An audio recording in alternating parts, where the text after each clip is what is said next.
الکساندر بورتنیکوف رئیس خدمات فدرالی امنیتی روسیه یا FSB روز سه‌شنبه گفت که بعد از شکست گروه دهشت‌افکنی دولت اسلامی در سوریه سلاح به دستان این گروه سعی دارند به روسیه برگردند.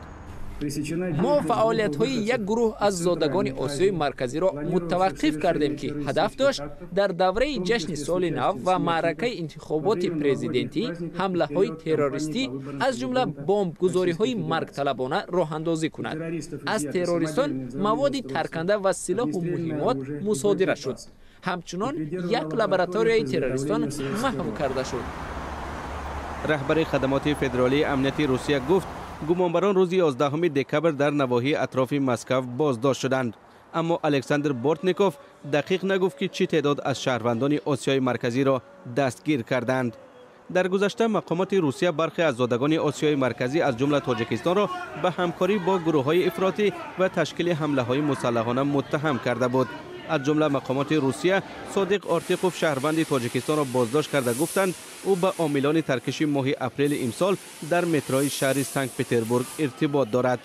سفارت تاجیکستان در روسیه میگوید تا هنوز معلوم نیست که بازداشت شده های اخیر زادگان کدام از کشورهای آسیای مرکزی هستند.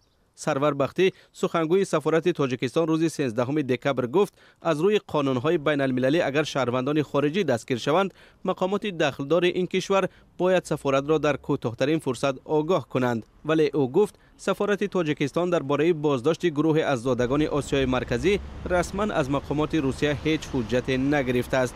این شب و روز کشورهای پساشوروی از بازگشت شهروندانشان از میدانهای جنگ عراق و سوریه بعد از شکست گروه دهشت‌افکن دولت اسلامی نگران هستند.